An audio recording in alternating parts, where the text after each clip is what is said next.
Welcome home, brave heroes. I'm Ash, this is Ash Quest, and today we are going to be doing something a little bit differently. We're going to turn back the nostalgia clock, go back to 93 and check out Marvel X-Men's playing cards.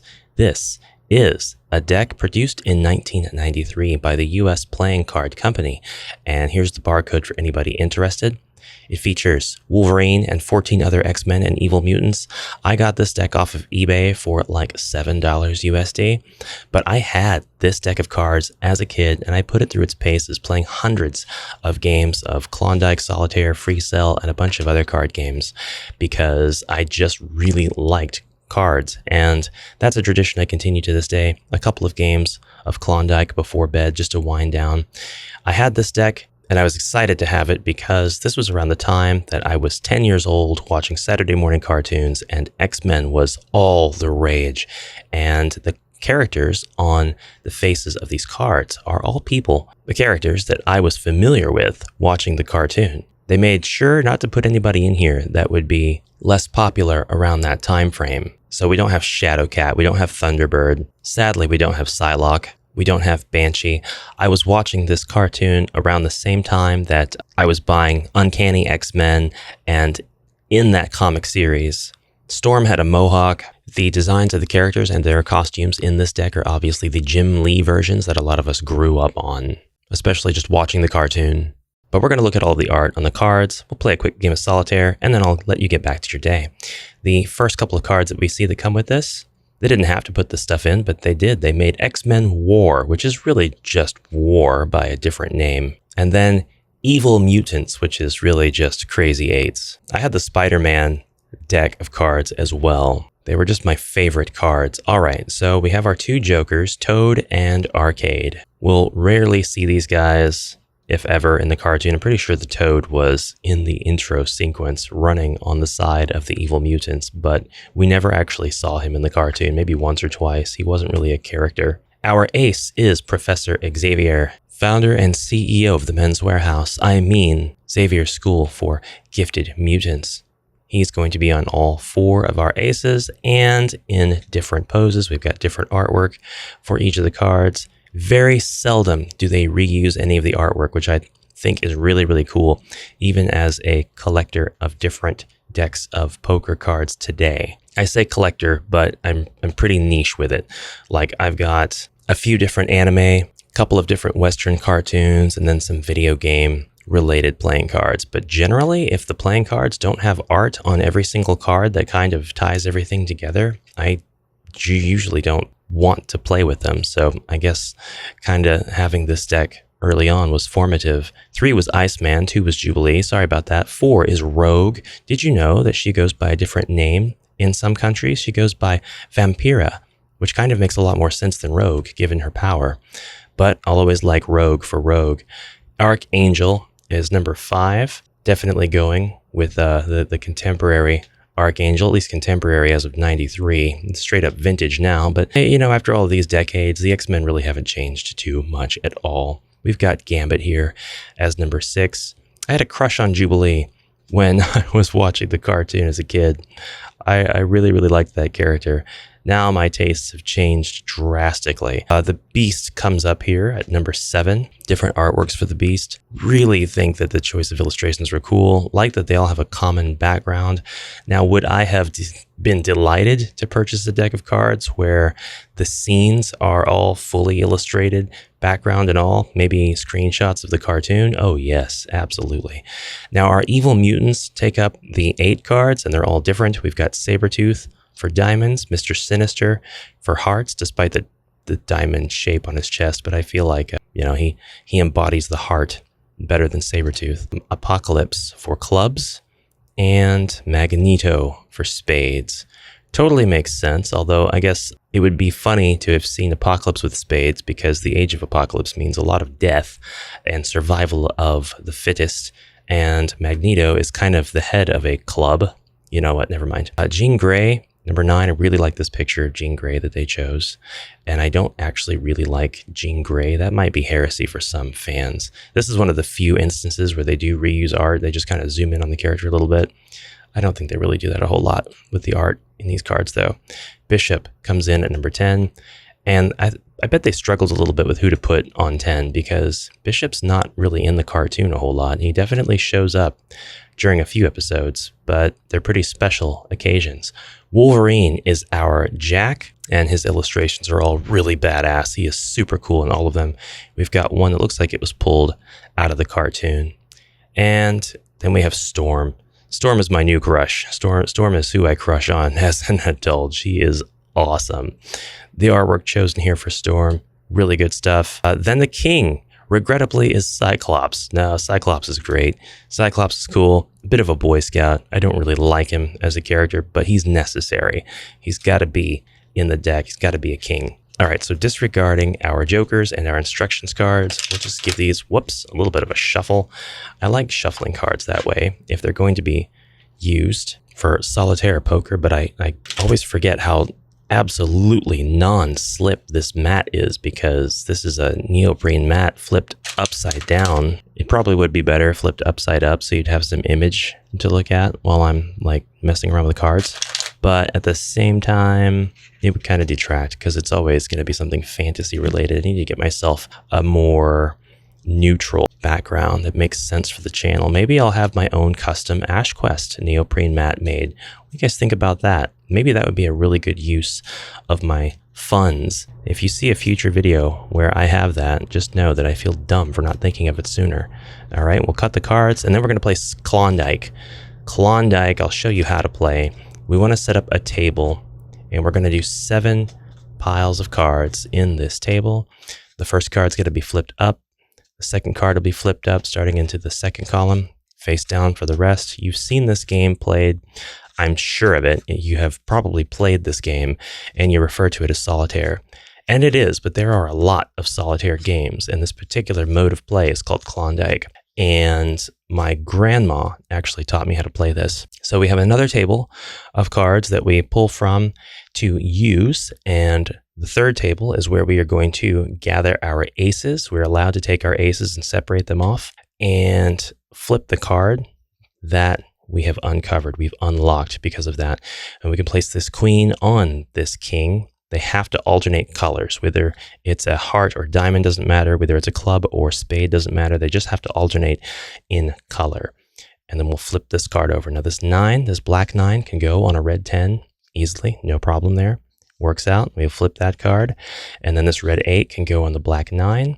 This red 5 can go on this black 6. We cannot put cards on these blank spaces where we've uncovered cards. We just only can flip them over to reveal what's underneath. This black 4 can go on the red 5. We'll flip that over. And now I don't have any more 9s to place on these 10s. I don't have any red 9s to place this 8 on. I don't have any 7s to place on the 8. No jacks to put on the queen, and so on. Looking at this, it looks like I can finally draw from my table. There are 2 versions of Klondike that you can play. One where you go through this deck, I think a limited number of times. Each time you only flip over 1 card. But the version that I play, you take 3 cards and you place them down. And now you can unlock the cards underneath these as you play them, or as the cards offset while you are playing the deck. And I'll show you how that goes. But I don't have a red 8 to put that black 7 on, so I just go to the next card. And it's a 2 of diamonds. I would need a black 3 if I was going to place it up here in the table somewhere. But this is where my ace table comes into play. I've got an ace of diamonds down here, and the idea is to build the 4 tables, or the 4 decks rather, starting with aces into their respective suits. So now the suits do matter. And just to kind of show you what I mean, we're going to take this 2 and place it on the ace. We can do that because they match suit completely. If you ever played this on Windows, performing this action until you have 4 complete suits from ace to king causes a win situation, and that's when the cards kind of dance around the screen, cascading in infinite arrays until, you close the game. Here's my ace of clubs. We'll place him there. I've got a 6, but no 7, and we continue on. We have a red jack. We'll put him there, and now we have a place to put our black 10. Now, something new has happened. How fortuitous. We have actually opened up a spot. We have 7 spots, no more. It can certainly be less, but we're going to maximize our opportunity to win And we're going to move the king over into this blank spot. You can only move kings into spots that are completely devoid of cards. Kings are a bit more powerful in that regard. All right, we've got a black 7 who will move easily over to this red 8. We'll flip this card, a black 6 and no red 7. In fact, I already had a black 6, so now we can just continue on playing. I don't have a king to put storm on there. We'll just go ahead and continue on. Maybe a bit more silently. I'll stop my jabbering and you can kind of see. And every once in a great while I'm playing, I imagine somebody, if they are watching carefully enough, they might say, well, he missed that move. He could have done this. But instead he did that. Why? Well, it's just because I didn't see it. I've played probably 1,000 games of Klondike, not to depress anybody, but I've gotten pretty good at seeing all of the patterns and things. I've got my own little strategy. And sometimes it works and sometimes it fails horribly. I don't have a place to put that to. I cannot put that heart on this club. I can only put a club on the club when we're working with the ace table down here. So I'm just going to go ahead and use my last 3 cards. See what I got? Oh, we got an ace of hearts. And that's exactly what I need to move Jubilee off here and flip this card over. So we do that and we uncover a black 8. I don't have a red 7. I do have a red 9 that I can place on this 10. I've got a red 8 that I could place on a black 9 that I don't have. And now that I've run out of the cards, I simply flip it back over and start the process again. I tried to homebrew additional rules into this game over the years. I've tried to do like an 8th stack. I've tried to do like a spot that you could put whatever card you want. Any card at all can go in this free space. And then it's just used as a sort of holding spot. And when you need that card, you can take it back out, but you cannot put more than one card there. And that never seems to really help that much. It never really seems to like change the game. There's a black jack. I don't have a red queen. There is a black 3. If I had a black 2 on this ace, I could move him over, but I don't have a red 4. So we're going to go from there. I don't have a red 6 to put the 5 on, and I don't have a blank space for my king or a black 9. So I think I've actually reached a fail state. So we're going to go through this one more time and just very carefully. Oh, here we go. A black 8 on a red 9. There we go. And I could have chose either one of these black 8s to put on the red 9, but now that I've made my move, I can't go back because you can't put a card on this blank spot. So you have to consider carefully which one. That's exactly what I was talking about. I missed it. I wasn't seeing that, but there it was. At the same time, I was bragging about how I developed a pretty good eye. Now our red queen can go here, and that's actually going to change this whole deck because I have offset this whole thing by 1 card. So I get a 4 of hearts, and we continue on. We just continue on. We've got a black jack, go there. I can move this red 10 onto this black jack, and I can now move this king into this blank spot, allowing me to uncover this card. There's my clubs.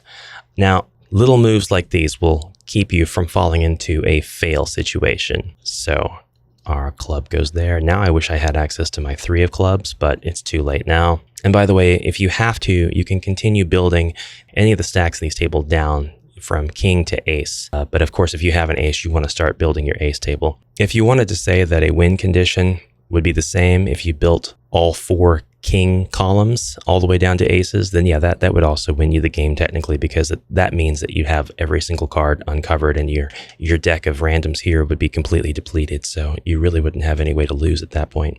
So that's where I'm at now, and we will continue on. There's my 3 of clubs. I didn't lose access to it yet, thank goodness. Red 6, move that right over to my black 7. I got a black jack, but we're not playing blackjack, so he doesn't matter. Sorry, Sabretooth. Black 5, red 3, hearts, 3 of hearts, you'll go right there. 3 of diamonds, you'll go right there. Got all icemen over here. I'm just missing 1 ace. This is not a bad game at all so far. King here, but you could lose at any time. You could lose at absolutely any time. Red 7 allows me finally to move one of these stacks over. I'm going to go with the 6, and I'm going to kind of push these up a little bit. No harm done, because we're running out of room to show everything on camera. I ended up with a black 10. Not really what I wanted to have, but you know, it's fine. And now we'll move our black queen there, and we'll actually take the rogue off, place her on the clubs there. I think I'm good. I think I'll keep going. All right, red 8, no black 9, 3, 7, no red 8, Getting very, very close to a fail state. Red queen, no black king. That's it. I've just got the 3 possibilities here. Okay, and I've got no black 9 on which to move my red 8. And when we go through this again, I've got a black 7, but no red 8. And when we go through this again, I've got a red queen, but no black king. So I can't make use of any of these cards. So we just give this area one final inspection. I don't have any 4 of diamonds, 5 of clubs, or 4 of hearts to place on my ace table down here. And I've got no cards to take from my ace table to temporarily place up in respective columns to be able to move cards off. So my bad decision was moving the card off of here instead of off of here. If I had done this one instead, and I've lost, I can see this. So I'm going to go ahead and show you what would have happened. I would have uncovered this red jack, and I think I would have been able to continue playing because I would have placed that there. Then I would have uncovered this, and there's a black 9. She could have gone there. Don't really have a king at that point, but that's okay. I guess this wouldn't have been uncovered, or maybe we would have found a chance to uncover it. My red 8 could have gone there. My black 10 might have been able to go there if I'd needed it. And there's my 3 of spades. Well, I don't really have spades unlocked down here yet, but that's it. And statistically speaking, you should be able to make an appropriate amount of moves to win just about any game that you randomly draw out and build of Solitaire. But I think there's some billions of combinations of cards, but there's only a handful out of all of those that are impossible to win as soon as you've placed the cards down, and I guarantee that I've had a few of those.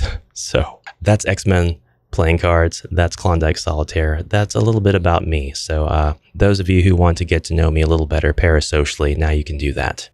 A little bit different, wasn't it? Let me know if you like this sort of thing. I have a lot of other cards that I would be glad to show you, and they'd be a lot shorter, I reckon. Maybe not, actually, because I'd probably still want to play Solitaire.